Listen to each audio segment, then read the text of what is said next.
한 주간 잘 지내셨습니까? 할렐루야, 아멘입니다. 네, 다윗처럼, 우리는 다윗처럼 어떤 순간에도 할렐루야, 아멘, 하나님을 송축할지어다, 하나님을 경외할지어다 라고 그렇게 찬양으로 하나님을 경외하며 살아가는 저와 여러분 다 되시기를 바랍니다.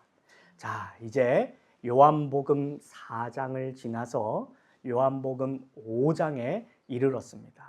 근데 여러분이 요한복음 4장과 5장이요, 잘 살펴보면 이제 어떻게 하시냐면 예수님은요, 지금 그동안 우리가 복음 받지 못했던 우리의 그 마음 깊은 방해물들, 장애물들, 그 장벽들을 예수님이 하나하나 밝히시면서 허물떠뜨리고 계십니다.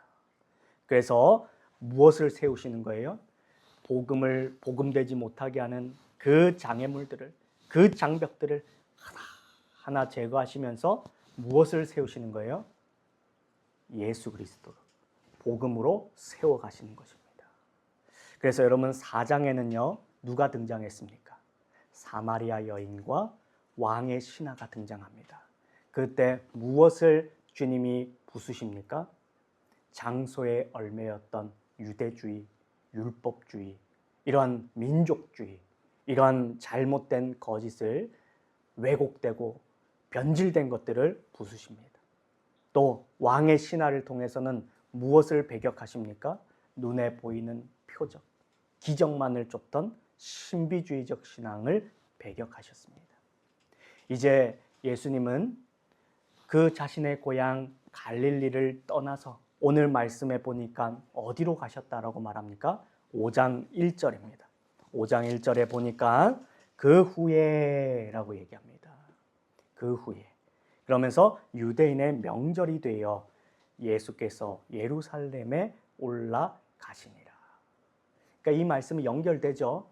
이러한 4장의 그 모든 일이 있은 후에, 그러면서 유대인의 명절. 근데 이 명절이 오순절인지 6월절인지 뭔지는 정확하게 모릅니다. 그런데 명절이 되면 유대인들은 어떻게 합니까? 하나님 앞에 예배하기 위하여서 제사하기 위해 예물을 가지고, 희생 제물을 가지고 예배하러 예루살렘 성전으로 가는 거예요. 근데 예수님도 그때가 되어서 절기를 따라 명절에 예루살렘에 오셨다라고 얘기하고 있는 것입니다. 그런데 여러분, 우리가 주목해야 되는 것은 예수님이 지금 어디를 나가셨는가? 예루살렘에 오시긴 오셨는데 모든 사람들은 지금 어디를 가는 거예요? 기쁜 마음에 마치 즐거운 축제를 하듯 어디를 가는 거예요? 예루살렘 성전으로 나가고 있는 겁니다. 그런데 예수님은 5장에 지금 어디를 가셨다고 말하냐면 베데스다 연못으로 가셨다라고 얘기하고 있는 거예요. 그러면서 주님은 이곳에서 38년 된 병자, 여러분 이 38년 된 병자라는 것은 제일 오래된 사람을 말합니다. 그 베데스다 못에 가장 오랫동안 누워있던 자, 가장 연약한 자, 가장 비참한 자, 가장 절망해. 그래서 이 사람보다 나쁜 사람, 이 사람보다 안 좋은 사람 없는 겁니다.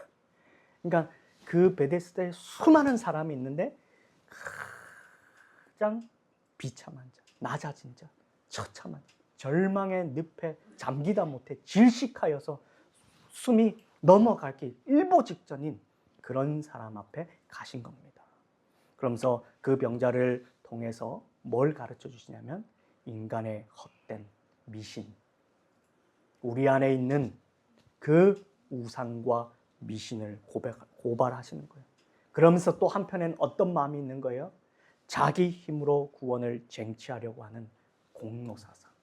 그래서 오늘 말씀에는요, 우리의 미신, 우리의 공로사상을 이제 예수님이 38년 된 병자를 통해서 우리에게 보여주시고 고발하시면서 그 죄를 그것을 깨어 뿌뜨리시면서 뭘 주시고자 하는 것입니까? 우리의 구원은 미신이나 헛된 믿음이 아니라 또 한편에서는 공로주의로 내 자격이나 자랑이나 행위로서의 구원이 아니라 우리의 구원은 오직 은혜라는 것입니다. 우리 솔라스 교회의 5가지 솔라 중에 하나죠. 오직 은혜, 솔라 그라티아. 오직 은혜라는 겁니다. 다른 것 더할 것 없다는 거예요. 하나님의 전적인 은혜와 하나님의 능력으로 구원받는 것입니다. 거기에 인간의 행위나 인간의 의지나 인간의 능력이나 자랑이나 힘은 더해질 수는 없는 것입니다. 그렇게 예수 그리스도께서 오직 은혜로만 구원받음을 가르쳐 주시는 것입니다.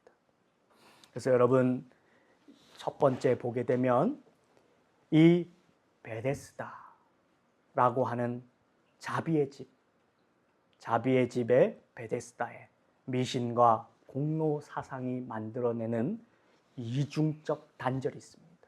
제가 이것을 왜 이렇게 극도로 경계하면서 힘주어서 강조하냐? 그것은 이중적 단절을 만들어내기 때문입니다. 여러분, 이 예루살렘 양문견, 양문이 뭐냐면 하나님 앞에 구약 시대에는 하나님 앞에 예배하기 위해서는 어떻게 했어요? 지금 우리가 빈손으로 나오는 것 같지만 우리가 예배하러 올 때마다 어떻게 합니까? 하나님 앞에 헌금이나 헌상으로 나아가는 것이죠. 사실 우리가 빈손으로 나오는 게 아닙니다. 항상 감사로 하나님의 은혜를 기억하면서 그것을 이제는 오늘날 시대에는 헌금으로 대표하여서 하나님 앞에 우리의 정성과 마음을 드리면서 나오죠. 근데 그때에는 직접 양을 잡았어야 돼요. 소를 잡든지 양을 잡든지 그렇게 짐승 제사를 드렸습니다. 그러면서 하나님 앞에 나왔는데 우리는 그게 예수 그리스도 해결되었기 때문에 예수 그리스도를 믿음으로 나아가는 것이죠. 그런데 이때 그들은 아직 예수님이 오시기 전이기 때문에 양의 문, 그래서 짐승들이 통과하는 문이 따로 있었던 겁니다. 그런데 이 양문 곁에 보니까 뭐가 있었다라고 얘기하냐면 베데스다라고 하는 연못이 있었다라는 거예요. 근데 여러분 이 베데스다라는 뜻이 뭐냐면 히브리 말로 자비의 집이라는 뜻입니다. 뭐라고요? 자비의 집이라고요. 이 베데스다는 양문, 그러니까 이 성전으로 들어가는 양문이 있고요. 그 옆에 베데스다 못이 있는 것입니다. 근데 여기에 이름이 자비의 집이라고요. 그러니까 자비의 집이라고 하는 연못이 하나 있었다는 겁니다. 근데 여러분 실상은 그 이름과 전혀 달랐습니다. 천사가 물을 동하게 할 때에 가장 먼저 들어가는 자. 이 말은 뭐예요? 단 한 사람만 병이 낫는다라고 하는 오랜 미신이 있었기 때문입니다. 병을 고쳐주는 것 같아요. 그래서 여러분 이 베데스다의 법칙은 뭡니까? 겉으로는 자비를 말합니다.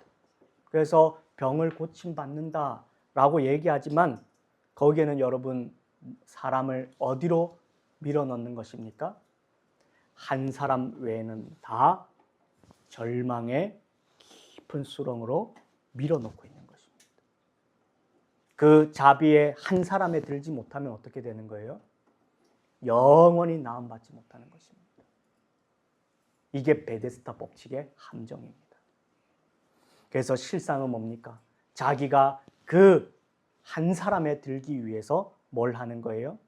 치열한 자리싸움을 하고 경쟁을 하고 그렇게 하고 있는 거예요. 그러면서 또 뭐 어때요? 여러분 잘 보세요. 베데스다 연못이 있습니다. 양의 문은 사람들이 왔다 갔다 하는 것입니다. 그러면 뭐예요? 많은 사람이 유대인들이 거길 지나가는데 베데스다 못을 보고 있는 거예요. 그 사람들은 뭘 느꼈을까요?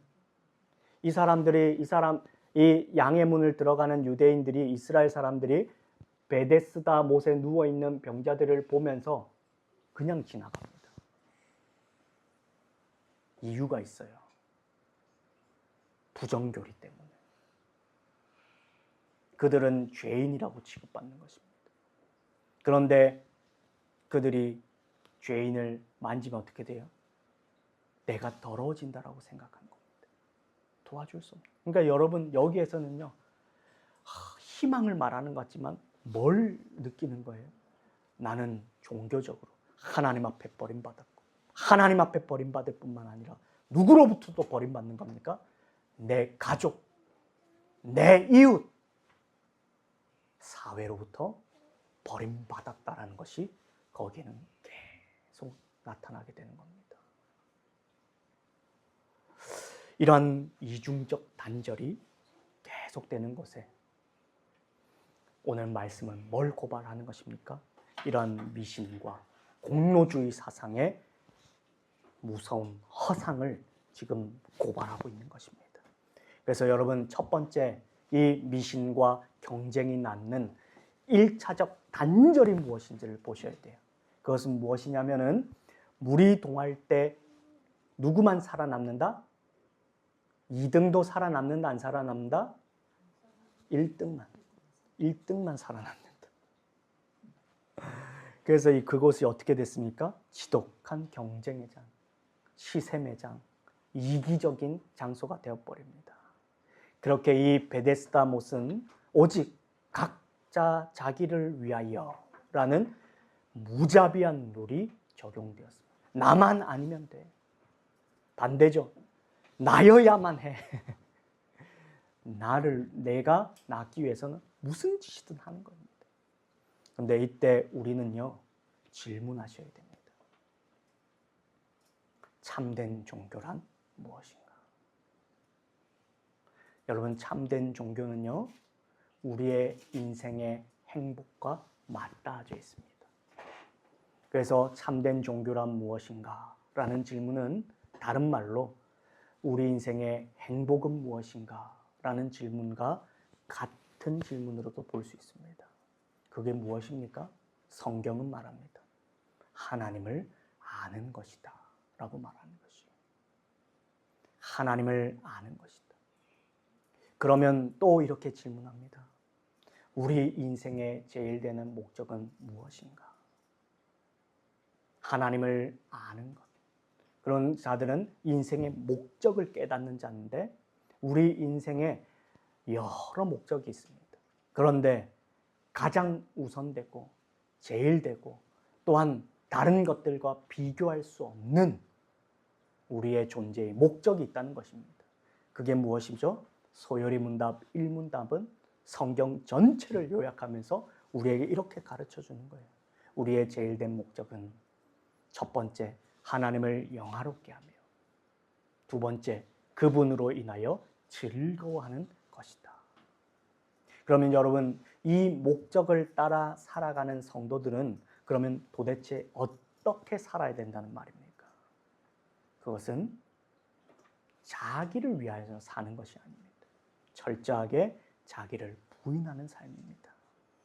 그래서 하나님을 바로 알고 인간을 바로 아는 지식은요, 곧 하나님을 사랑하고 이웃을 사랑하라 라고 하는 10계명의 두 돌판의 신앙으로 우리 삶에 나타나는 것입니다. 그런데 지금 베데스다라고 하는 이 자비의 집에는 어떤 모습입니까? 하나님은 없습니다. 그런데 거기에 또 누구도 없습니까? 이웃도 없습니다.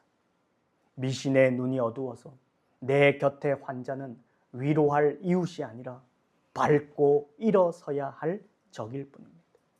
나를 못해 넣어줄 사람이 없다라고 하는 이 오래된 병자의 탄식처럼 이기심과 공로주의는 인간을 철저히 고립으로 몰아 넣었습니다. 두 번째 고립이 있어요. 그게 무엇이냐면 종교적 위선과 우월주의가 낳은 2차적 단절입니다. 한쪽은 미신과 공로 사상으로 인해서 종교적으로 지옥이 되어버렸어요. 그런데 또 한쪽에서는 이러한 종교적 위선 안에 우월주의를 통한 2차적 사회적 단절이 발생됩니다. 여러분, 때는 명절이었다라고 말합니다. 근데 이곳은 제물로 바칠 양들이 들어가는 양문 곁이었습니다. 수많은 종교인과 순례객들이 하나님을 예배하겠다라고 하면서 그 앞을 지금 지나가고 있는 것입니다. 그런데 유대인들은 비참하게 버려진 자들을 보면서 무슨 생각을 했을까요? 그 양문을 오고 가면서요, 베데스다에 있는 환자들을 봤습니다. 그들은 무엇을 느꼈을까요? 그들은요, 왜 거기에 있었냐면 살아야 되니까. 여러분, 먹고 살아야 되니까. 근데 뭐 할 수 있는 게 없잖아요. 그 환자들이 뭘 했냐면 양문 곁에서 모여가지고 뭘 했냐면, 한쪽에서는 베데스다 못이 요동칠 때 들어가기 위함이었고, 근데 그거는 흔한 일이 아니잖아요. 그러니까 그 사람들이 거기에 왜 모여 있냐면, 또 한편에서는 구걸하기 위해서. 먹고 살아야 되니까. 몸이 불편하고 어떻게 할 수 없으니까 구걸로 먹고 사는 겁니다. 그러니까 구걸하는 그들을 보면서 수많은 유대인들은 뭘 느꼈냐면, 처음에는 아유 불쌍하다 이런 생각을 했을 겁니다. 그런데 여러분, 그 다음은 이렇게 생각했습니다. 내가 저들이 아니어서 다행이다. 하나님 감사합니다. 내가 저렇게 되지 않아서 감사합니다. 내가 저들처럼 죄인이 아니어서 감사합니다. 나를 구원해 주시니 감사합니다. 여러분, 이것은요, 종교적 우월주의입니다. 또 여기 한편에는요, 뭐가 깔려 있는 겁니까? 저들이 하나님의 율법을 어겨서 그렇지. 저들의 죄 때문이야. 내가 건강하고 살아가는 것은 하나님의 율법을 지켜서야. 하나님의 백성이기 때문이지. 그러면서 자신의 신분과 자신의 행위의 율법주의의 공로주의가 그들에게 나타나고 있는 것입니다. 그래서 여러분, 유대인들은 베데스다에 누워있는 병자들을 보면서 종교적 위선과 가식으로 그들의 우월주의에 빠져서 지나가게 되는 것입니다.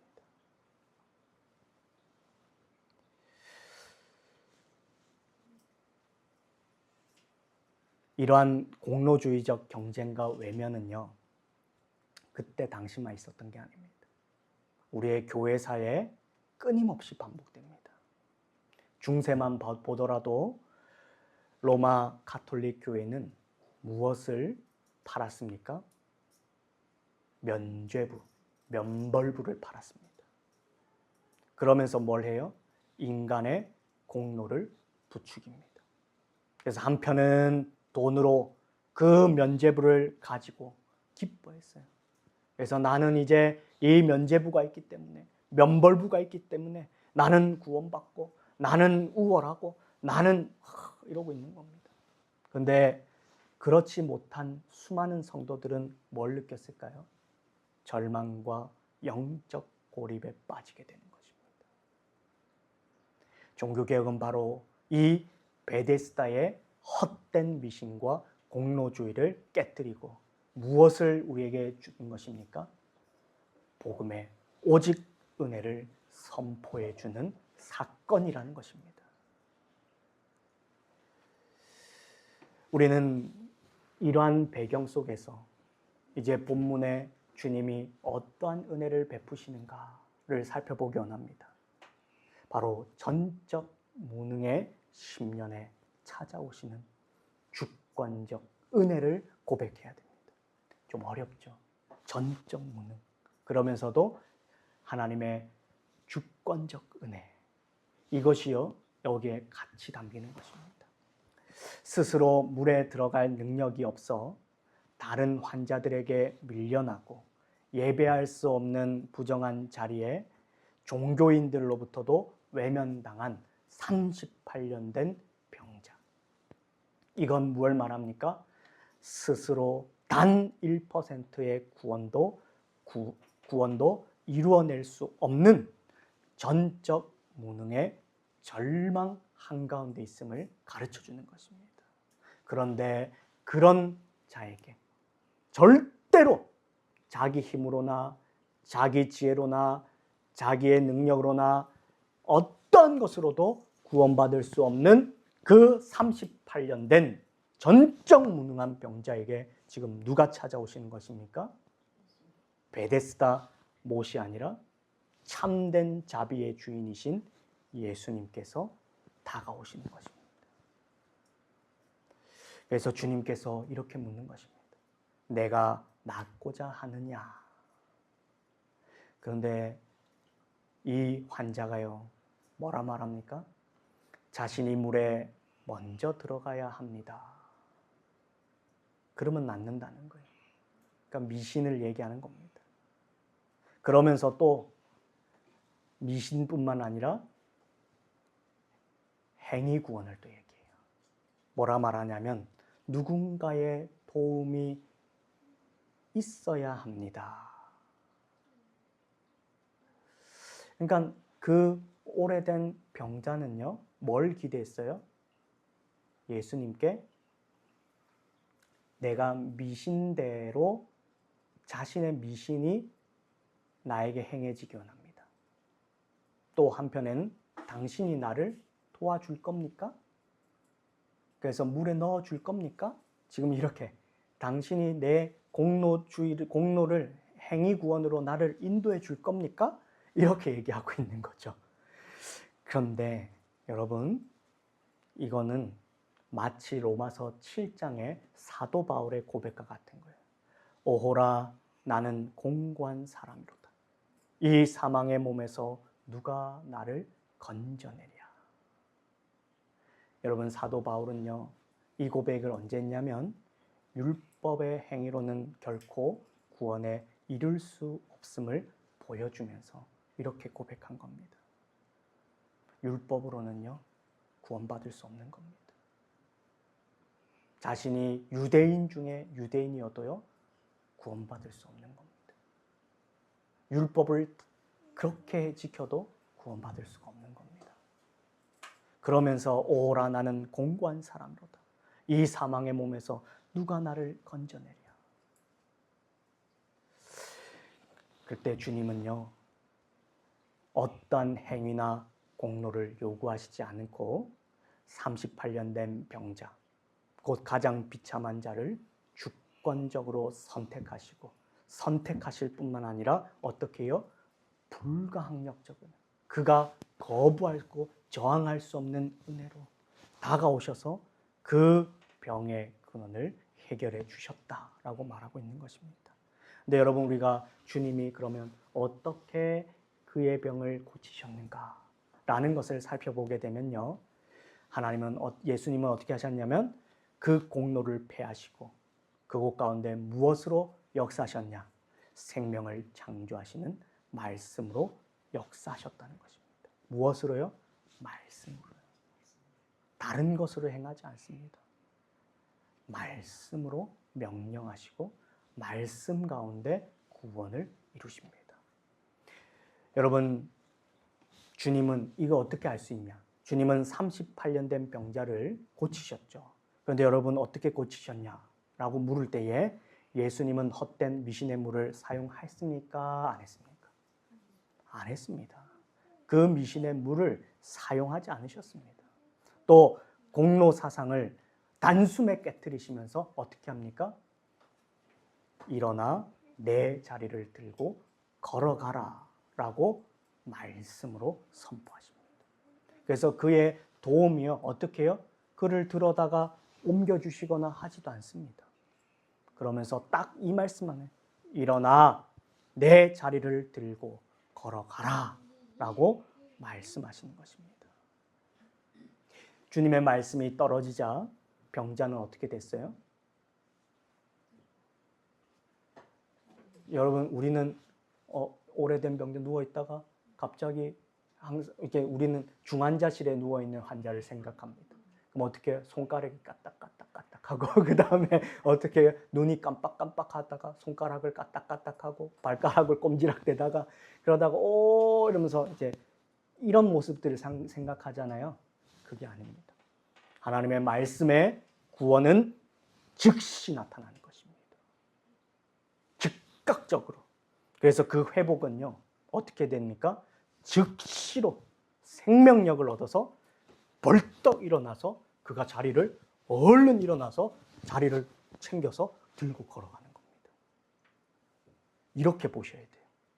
여러분, 복음의 말씀의 능력은 우리는 알지 못하지만 어떻게 해요? 즉시로 나타난다는 것입니다. 그런데 우리는 자꾸만 어떻게 생각해요? 여러분, 저는 믿음의 자손입니다. 그리고 여러분, 저는 또 거기에 제 오랜 고민이 뭐였냐면, 저는 어쨌든 모태신앙으로 교회 안에서 자라왔는데 계속 묻는 거예요. 너 구원받았니? 근데 그게요, 제 사춘기 때 오랜 고민이었어요. 청소년기 때 나 진짜 구원받았나? 교회는 오랫동안 다녔는데 이 구원의 효력에 대해서 의심이 되는 거예요. 말씀을 모르니까. 그래서 학습 문답도 받고 세례 문답도 받고 이러면서 교육을 받으면서 그때도요, 어떻게 해요? 안 믿어지는 겁니다. 근데 여러분, 내가 안 믿어지고 모르는 것을 걱정하지 마세요. 오늘 말씀은 뭐라 말합니까? 주님의 말씀이, 주님의 택함이 있는 자에게 하나님의 구원은 어떻게 해요? 하나님의 때에 그 말씀으로 명령하시면 복음의 능력은 즉시로 나타난다라고 가르쳐주고 있습니다. 우리는 의심되죠. 그런데 말씀이 뭐라고 가르쳐줍니까? 그 효력과 혜택은 즉시로 나타난다는 것입니다. 일어나 내 자리를 들고 걸어가라는 것입니다. 이것은 너의 이 죄의 자리에서 이제는 당장 벗어나 그 사망과 저주에서 일어나 내 자리를 들고 걸어가라라고 말씀하고 계신 것입니다. 그래서 내 인생의 주인이 바뀌었고 너의 삶의 방향이 바뀌었고 내 삶의 목적이 바뀌었다는 것입니다. 이제 그 사망의 허물에서 자리 깔지 말고 생명의 자리로 옮겨가라라고 오늘 이 말씀은 얘기하고 있는 것입니다. 누가요? 주님. 그래서 우리는 이 주님의 복음의 말씀에 어떻게 하셔야 됩니까? 즉시 즉각적으로 순종하여 반응하여서 가셔야 되는 것입니다. 그런데 우리는 여기서 자꾸만 꼼지락대고 있어요. 그러지 마시고 즉시 즉각적으로 여러분 주님의 말씀에 순종하시길 바랍니다. 여러분, 종교개혁 당시에도요, 이러한 양극단이 교회를 공격했습니다. 한쪽은 로마 가톨릭의 율법주의와 교황주의로. 그래서 그 사제들이 어떤 걸 가졌습니까? 사제들이 기도하면 그냥 일반 물입니다. 그런데 일반 물이 뭐가 돼요? 성수가 돼요. 그래서 이 성수를 가지고 뭔 짓을 합니까? 귀신도 쫓고 병자도 고치고 이렇게 사용했습니다. 그런데 여러분, 거기로부터 효력이 있는 것이 아니었습니다. 그런데 로마 가톨릭에 빠진, 이 미신에 빠진 성도들은요, 그 물을 막 구해가지고 신성시하고 모셔놓고 그 물은 썩어가고 있는데 그러고 있는 것입니다. 또 어디에는 어떤 성당의 지하 깊숙이 가면요, 뭐가 있습니까? 예수님의 시체를 감았던 붕대가 있어요. 그 예수님의 십자가에 돌아가셨을 때 그 당시에 붕대를 감았잖아요. 시신에. 그거를 기념하고 앉아 있는 겁니다. 그러니까 아무도 훔쳐가지 못하게 지하 깊숙한 데 넣어놓고 그 위에 교회를 세우기도 하고 또 뭐 하여튼 예수님과 행적과 관련되어 있는 장소 위에다가 교회를 세우기도 하고 이러면서 뭘 하는 거예요? 예수님은 안 믿고 주님의 말씀은 안 지키고 거기에서 미신을 믿고 섬기고 앉아 있는 것입니다. 그걸 지키는 것이 마치 복음인 것처럼 오해하고 있었던 것입니다. 근데 그 당시에도 그랬다는 겁니다. 종교개혁 당시에도 수많은 미신 가운데에 그들이 그러고 있는 것입니다. 우상을 세우고 그래서 예수님 상을 만들어가지고 집에다 갖다 놓질 않나? 그 앞에서 절을 하지 않나? 그 앞에서 예배하고 있질 않나? 떡과 포도주로 성찬을 해라 그랬더니 그 떡과 포도주를 주님의 몸이라고 잘못 믿으면서 그것을 신성시하지를 않나? 먹으라는 것은 먹지도 않고 그걸 어떻게 먹어야 되는데 그걸 우상 숭배하고 있는 것입니다. 미신으로. 그래서 미사는요, 우리가 그래서 미사라고 말을 거절하는 것입니다. 그 미사에는 미신적 요소와 비성경적인 요소가 너무나도 많이 들어있기 때문이에요. 그래서 우리는 이 종교개혁자들은 무엇을 개혁하는 것입니까? 비성경적인 미사에서 성경적 예배로 우리의 예배의 목적과 방향을 성경적으로 돌려내는 것입니다. 이게 종교개혁의 시작이고 종교개혁의 마지막이었습니다. 그런데 여러분, 한편에는요, 또 어떤 사람들이 있었습니까? 그때 면죄부를 팔고 이러니까 이런 공로주의, 행위구원, 그래서 돈으로 구원을 사고 행위로 구원을 얻는, 그래서 성인 공로 사상, 이런 것들이 막 팽배할 때 또 다른 한편에서는 어떤 사람들이 나타났냐면, 한쪽은 로마 가톨릭의 율법주의, 교황주의, 공로주의 사상이 폭발했습니다. 그런데 또 한쪽에는요, 여기에 대해서 반감을 가지고 무엇이 나타나냐면 제세례파, 신비주의자들이 나타나기 시작합니다. 이들은요, 이런 교회를 다 쓸어버려야 된다 생각했습니다. 지구상에 이러한 로마 가톨릭을 다 없애자. 그러면서 자기들만의 어떤 특정한 교리나 특정한 신비를 가지고서 공동체를 이루길 원했습니다. 그런데 여러분, 그것은 온전한 개혁이 아니었어요.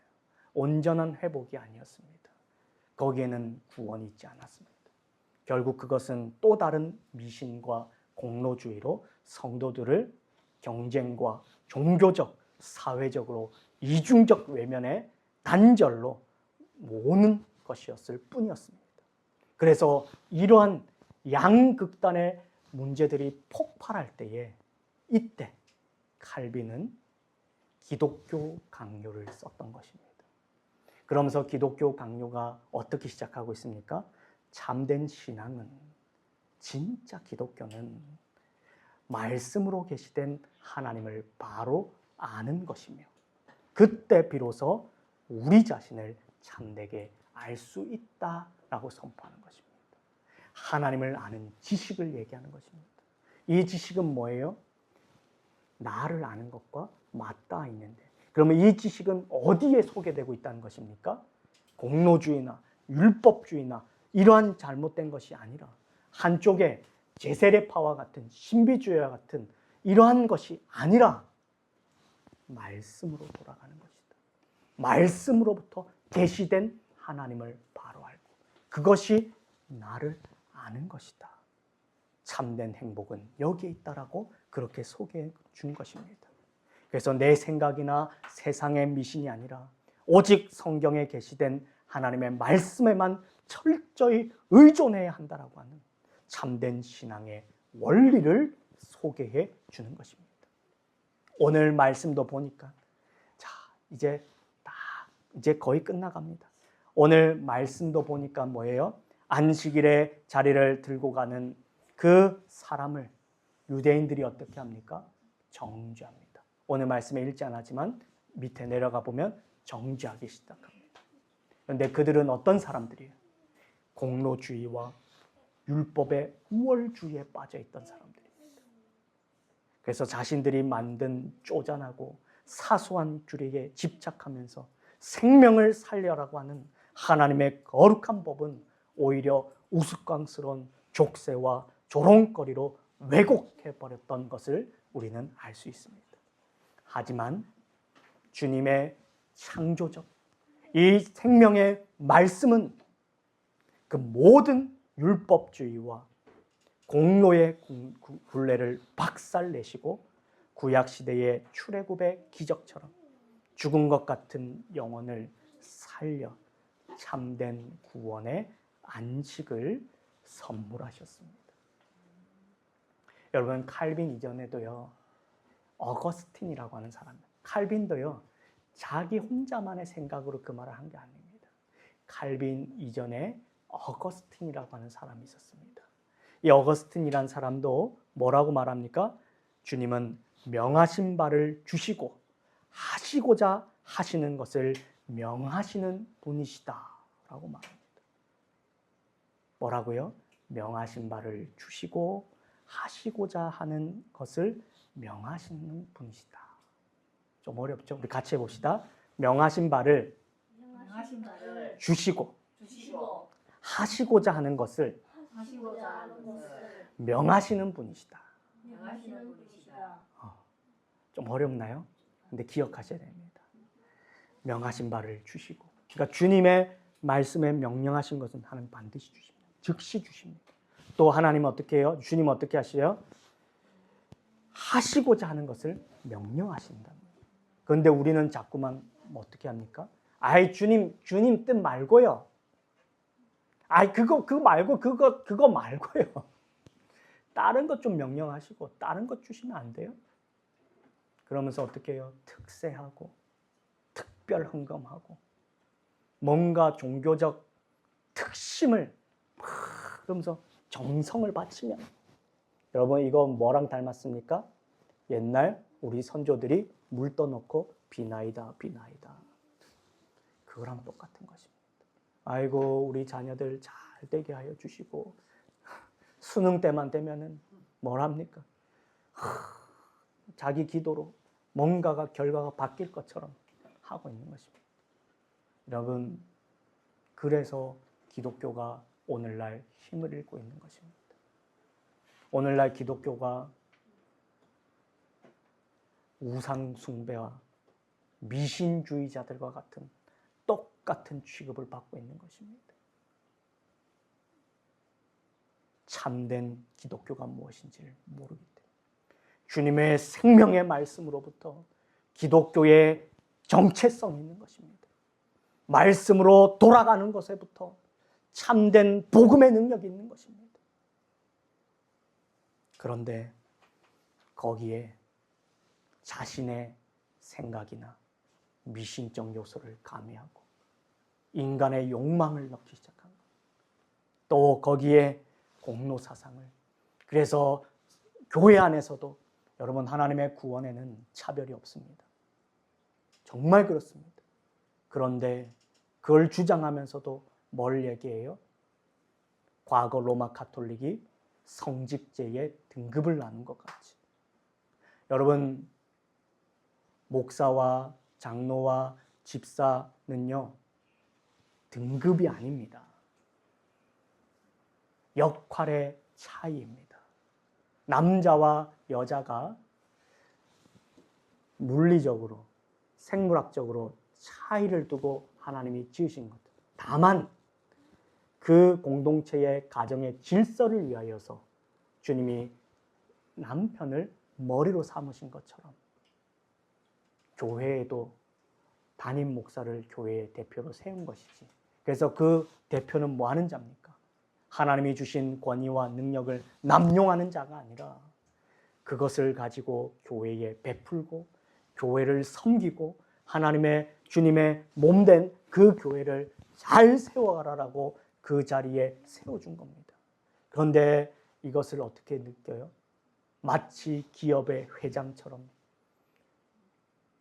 계급과 등급으로 나눠버리는 것입니다.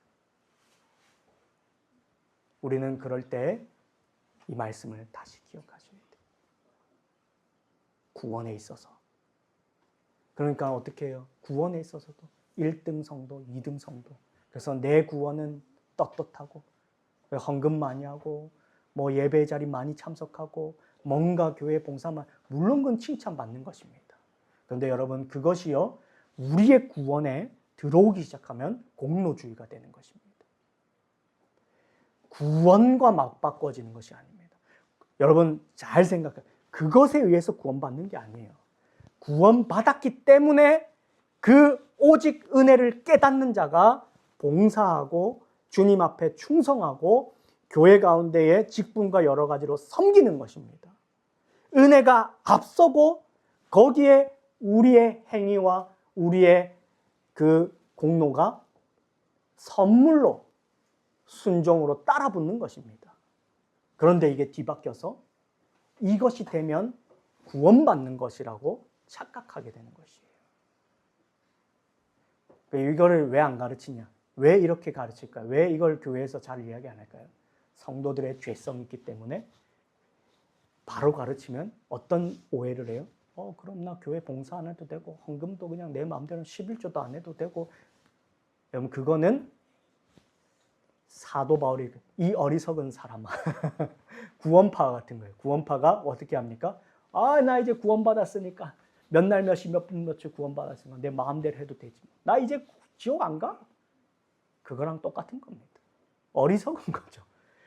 반대예요.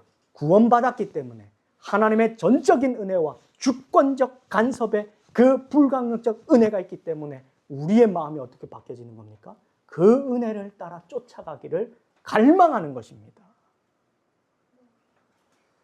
그러면서도 우리의 구원은 어떻게 해요? 하나님의 은혜로부터 구원받았다라고 하는 확실한 믿음의 고백이 우리에게 있는 것입니다. 바로 예수님은 38년 된 병자 가운데에 이것을 가르쳐 주는 것입니다. 그래서 예수님은 미신이나 나의 요구하는 도움 정도를 주시는 분이 아니라 전적 은혜를 베푸시는 참 생명의 주님이십니다.